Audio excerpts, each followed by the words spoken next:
지난주에 이어 위기가 일상인 시대를 어떻게 살아야 하는지 나누도록 하겠습니다. 지난 주일에는 신자 개인을 향해 권면했다면 오늘은 교회를 향해 권면하겠습니다. 먼저 이런 질문으로 시작해 보고자 하는데요. 여러분들께서 보시기에 지금 한국 교회가 겪고 있는 고난은 다른 시대 혹은 다른 지역의 교회들이 겪는 어려움에 비해 큰 것 같습니까?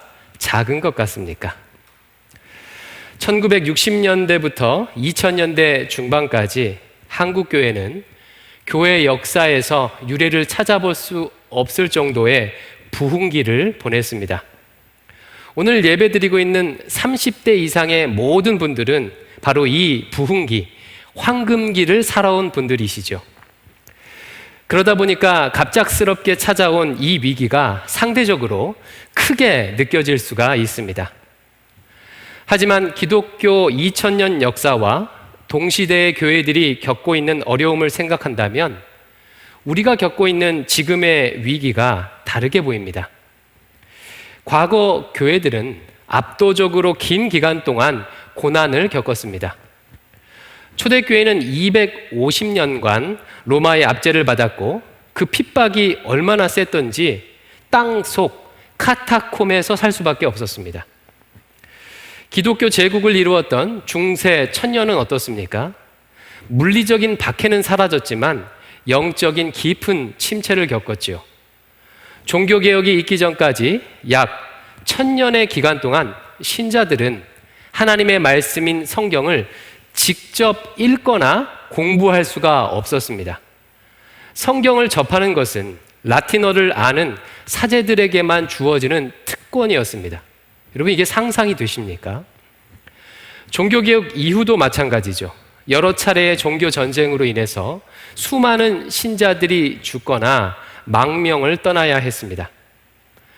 한국 개신교의 역사를 봐도 평안보다 고난의 기간이 더 길었습니다. 한국 개신교회가 평안한 때를 보낸 것은 6.25 전쟁 종전 이후부터입니다. 이전까지는요, 유교로 인한 핍박, 일제에 인한 박해, 공산당에 의한 핍박으로 인해서 많은 신자가 목숨을 잃어야만 했습니다.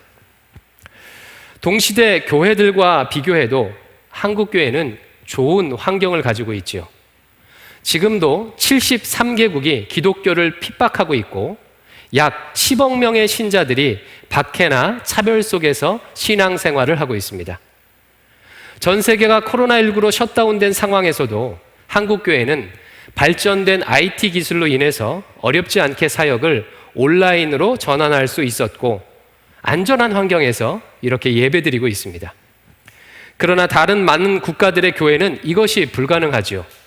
실시간으로 예배를 송출하고 그것을 실시간으로 개인이 받아 예배드릴 수 있는 환경을 가진 국가는 그렇게 많지 않습니다. 어쩔 수 없이 예배를 중단하거나 바이러스의 위험을 감수하면서 모일 수밖에 없습니다. 여러분, 이런 상황들을 들으니 어떤 생각이 드십니까? 우리 자신만 볼 때는 우리가 겪고 있는 위기가 크게 느껴지는데 우리의 시선을 조금 높이 들어서 멀리 바라보니까 이 위기가 다른 관점에서 보이지 않습니까? 저도 눈을 들어보니 다른 관점에서 이 상황이 해석돼요. 먼저는요, 불평을 좀 줄이고 감사해야 되겠다는 그런 마음이 듭니다. 요즘 성도들이 저를 보면서 짠하게 생각해 주십니다. 어려운 때 교회를 섬기게 돼서 고생한다고 바라봐 주셔요.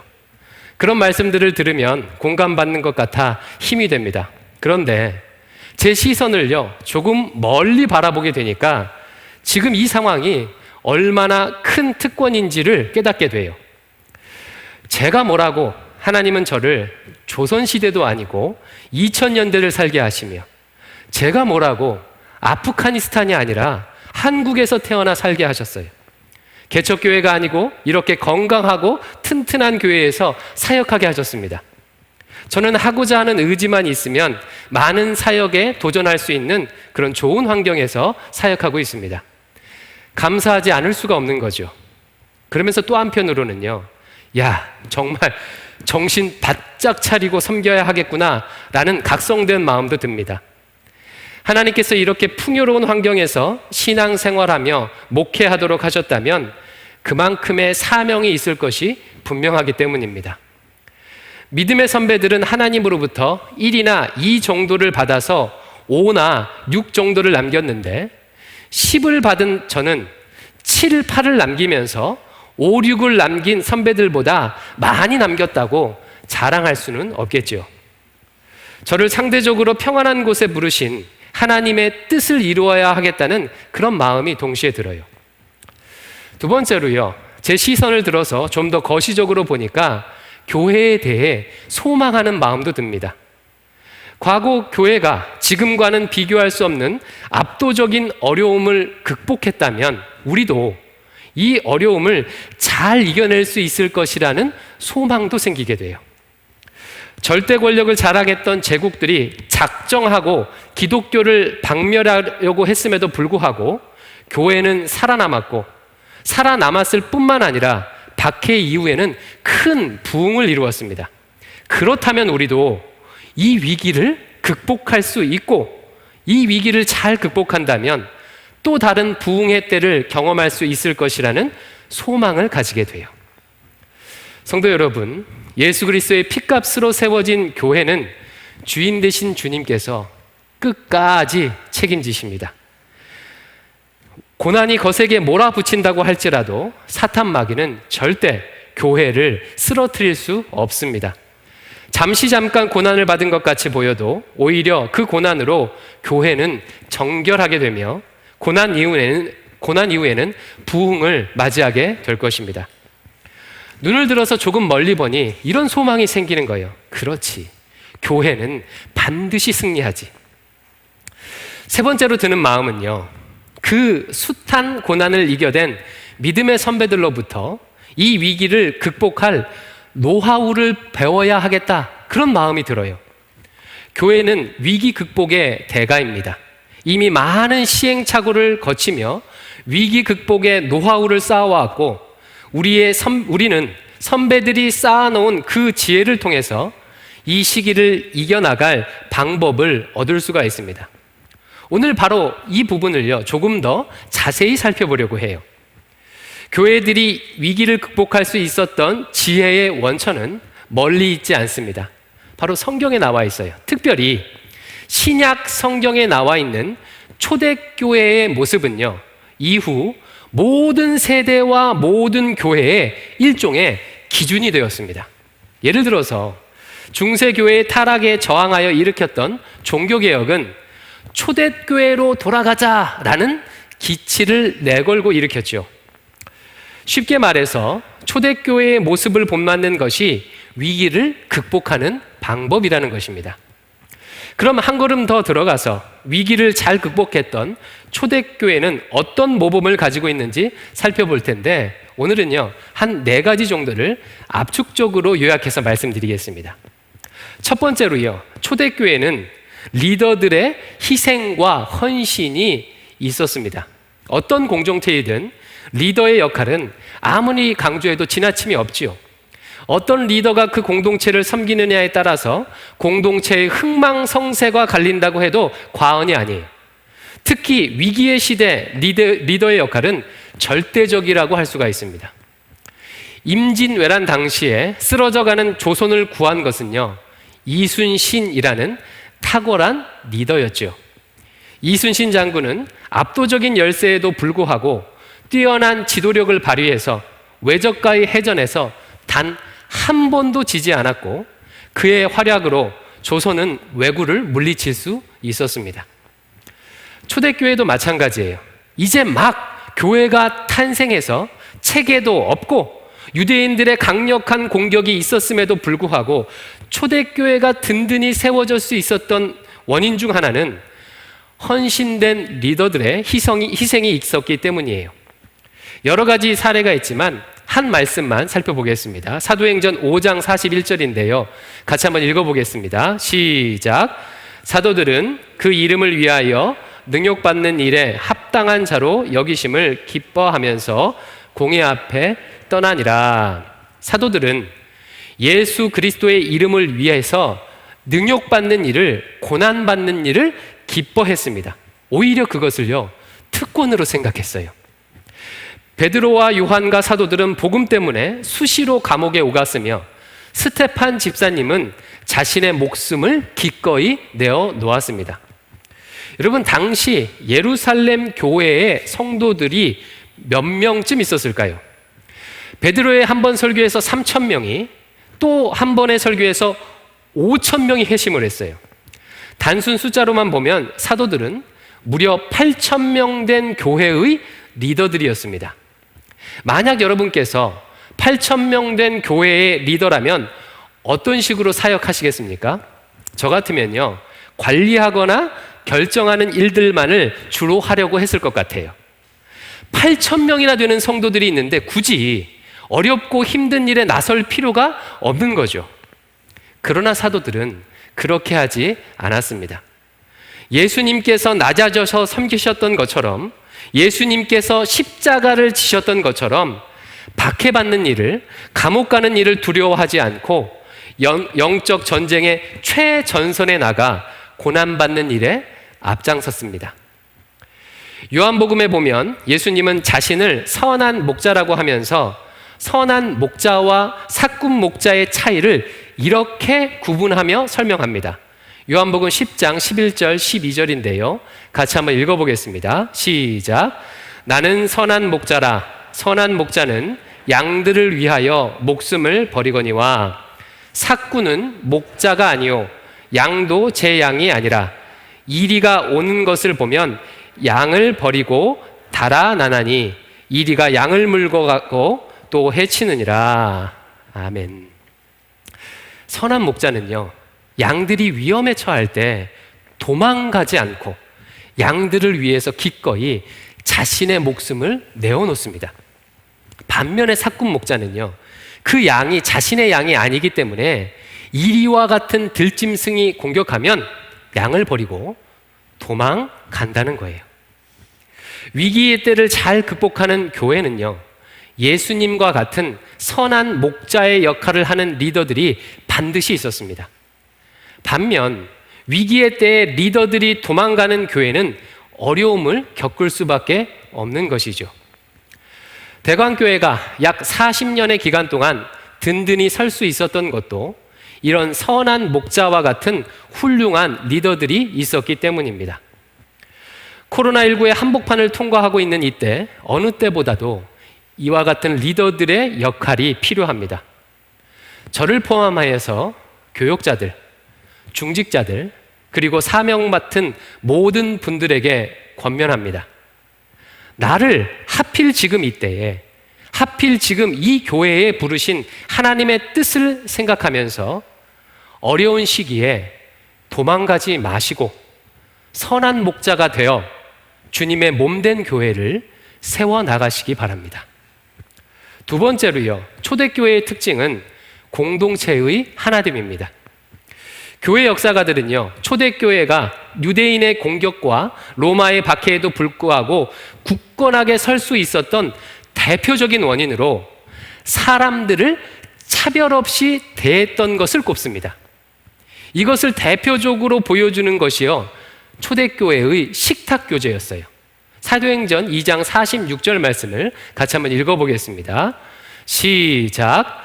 날마다 마음을 같이하여 성전에 모이기를 힘쓰고 집에서 떡을 떼며 기쁨과 순전한 마음으로 음식을 먹고. 말씀 보니까 초대교회들이 날마다 서로 어떻게 했다고, 교제했다고 얘기하고 있어요. 성도의 가정에서 떡을 떼며 한 마음으로 음식을 먹었다고 합니다. 그냥 보기에는 이 일이 뭐 대단한가 싶지만 당시의 문화에서 이런 식사는요, 혁명적인 일이었어요. 지금 우리도 함께 밥을 먹는다는 것은 친구가 된다는 뜻이고 일종의 식구가 된다는 의미를 가지고 있지요. 초대교회 당시 식사는요, 지금보다 더 많은 사회적 관계를 반영했습니다. 함께 식사하기 위해서는요, 무기를 다 내려놓아야 했기 때문에 식사는 서로를 믿는다는 표현이고 같은 편이라는 뜻이에요. 또한 신분과 계급이 차이가 나면 같은 자리에서 한 상에서 식사할 수가 없었습니다. 종과 주인은요, 같은 상에서 식사할 수가 없었어요. 더군다나 유대인들은 종교적으로 부정해진다고 해서 이방인과는 절대 함께 식사하지 않았습니다. 그런데 초대교회는요, 이런 차별과 경계를 뛰어넘어 자기 집에서 같은 상에서 함께 식사를 한 거예요. 정말 당시로서는요, 상상할 수 없는 일이죠. 우리로 따지면 조선시대에 천민 백정이 양방과 한 상에 앉아서 식사하는 것과 비슷합니다. 그리스도의 살과 피를 유대인이나 헬라인이나 종이나 자유인이나 남자나 여자나 차별 없이 함께 나누었던 거예요. 그러니 당시 천대받았던 사람들이 이런 공동체에 들어오고 싶지 않았겠습니까? 평생 인간 대접받지 못하고 살았는데 나를 존귀한 인격으로 대해주는 교회를 사랑하지 않을 수가 있었겠습니까? 사도행전 2장 44절, 45절도 한번 읽어보겠습니다. 시작. 믿는 사람이 다 함께 있어 모든 물건을 서로 통용하고 또 재산과 소유를 팔아 각 사람의 필요를 따라 나눠주며, 더군다나 초대교회 성도들은요, 자신의 것들을 아낌없이 서로 나누었어요. 경제적으로 풍요로운 자는요, 어려운 사람들을 위해서 기꺼이 자신의 것을 내어 놓았습니다. 돕고 섬기는 일에 주저하지 않았어요. 이런 공동체가 위기가 왔다고 쉽게 흔들릴 수 있겠습니까? 그렇지 않죠. 오히려 어려움이 있을 때 더 하나 되었어요. 서로 돕고 서로를 위해 희생하려 하였습니다. 초대교회를 칼과 창으로도 와해할 수 없었던 이유가 바로 여기에 있었습니다. 지금 우리에게 이런 하나됨의 노력이 필요합니다. 현재 한국 사회는요, 외로움이 편만한 고립사회로 가고 있지요. 얼마 전까지만 해도 가정이 핵 가족화 됐다고 말했던 것이 정말 엊그제 같아요. 근데 지금은요, 핵 가족화 정도가 아니라 1인 가족화되고 있습니다. 작년 통계로 1인 가정이 30%를 넘었습니다. 또한 지금은요, 사람들이 의지를 다해서 먼저 다가가기를 주저하는 시대예요. TV 프로그램이 이것을 반영하고 있죠. 예능 프로그램의 상당수가 관찰 예능입니다. 그럼 관찰 예능이 어떤 예능이에요? 연예인들이 무슨 일을 하는 것을, 연예인들이 그것을 관찰하는 것을 시청자가 관찰하는 예능이에요. SNS를 통해 남이 사는 모습을 관찰하죠. 자신이 직접 나서서 의미 있는 일을 만드는 것은 줄어들고 남들이 하는 모습을 보면서 대리만족을 느끼는 것이 점점 더 자연스러운 시대를 살고 있어요. 이러다 보니까 먼저 손을 내밀지 않습니다. 특히 코로나19 시기를 보내면서 그런 성향과 경향성이 더욱 강화되었습니다. 이런 시대야말로 먼저 연락하며 먼저 손을 내밀고 먼저 성령의 교제를 이루려는 사람들이 반드시 필요합니다. 아마 더 전도가 잘 될지도 몰라요. 방역 지침을 지키면서도 영적으로 정서적으로 고립된 이웃을 향해, 성도들을 향해서 차별 없이 찾아가 함께 떡을 떼고 자신의 것을 나눌 의인들의 역할이 요청되는 때입니다. 이런 분들을 통해 교회 공동체가 하나 될 때 위기를 잘 극복할 수 있는 것이죠. 세 번째로요, 초대교회의 위기 극복의 특징은 뭐니 해도 기도입니다. 사도행전 2장 42절 말씀을 같이 한번 읽어보겠습니다. 시작. 그들이 사도의 가르침을 받아 서로 교제하고 떡을 떼며 오로지 기도하기를 힘쓰니라. 아멘. 이 본문은 초대교회 성도들이 했던 가장 기본적인 일들을 적고 있는데, 이 중에 저는요, 기도에 주목하고 싶습니다. 초대교회는요, 기도하는 공동체였어요. 여기서 말하는 기도란 혼자 개인적으로 하는 기도가 아니라 공동체가 함께하는 공동체적 기도를 의미합니다. 사도행전은 이런 공동체적 기도를 매우 강조해요. 마가의 다락방에서 성령의 오심을 기다리며 초대교회 성도들이 했던 것은 마음을 합하여 함께 기도하는 것이었어요. 베드로의 설교로 인해 3,000명이 회개하고 돌아오자 그들이 날마다 했던 것은 함께 모여 기도하는 것이었습니다. 사도행전 4장에 보면 베드로와 요한이 공회에 잡혀 있다가 신분받고 돌아왔을 때 그때도 공동체가 함께 했던 것은 기도였어요. 사도행전 12장 베드로가 감옥에 잡혔을 때도 교인들이 했던 일들은 함께 모여서 기도하는 것이었습니다. 그들이 함께 기도하고 있는 그 순간에 천사가 나타나서 베드로를 감옥에서 구했던 것이죠. 공동체적 기도는 교회가 가진 가장 강력한 능력입니다. 성도들이 함께 기도할 때 기적과 치유의 역사가 나타납니다. 성도들이 함께 기도할 때 교회 공동체는 하나 되며 성령의 충만함을 받습니다. 성도들이 함께 기도할 때 그 기도는 파수꾼이 되어서 사탄 마귀의 공격으로부터 교회를 지켜냅니다. 교회 역사상 공동체적 기도 없이 부흥한 교회는 없으며 공동체적 기도 없이 위기를 극복한 교회는 한 교회도 없습니다. 이런 의미에서 지금 대강교회가 사탄과의 영적 싸움에서 관심을 가져야 할 부분은 공동체적 기도라고 생각합니다. 매일 말씀을 묵상하고 새벽 기도회를 통해 개인적으로 기도하는 시간은 있지만 공동체가 함께 같은 기도 제목으로 함께 기도하는 시간은 턱없이 부족합니다. 그나마 주일 예배 때나 수요 예배 기도 시간이 전부입니다. 어린 아이부터 노인에 이르기까지 함께 서로를 위해 함께 같은 기도 제목으로 함께 모여서 간구하는 일들이 우리 안에 반드시 있어야 합니다. 이에 9월 10일 금요일부터 온라인으로라도 함께 기도할 수 있도록 금요 기도회를 재개하려고 합니다. 사실 이미 몇 차례 시작하려고 기획했었지만 방역 상황의 변화로 인해서 이렇게 늦춰졌습니다.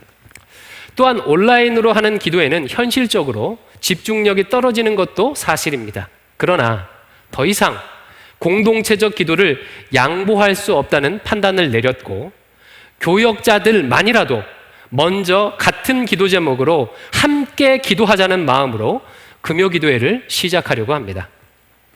네 번째로 초대교회의 네 번째 특징은요, 위기를 사명 감당의 기회로 삼았습니다.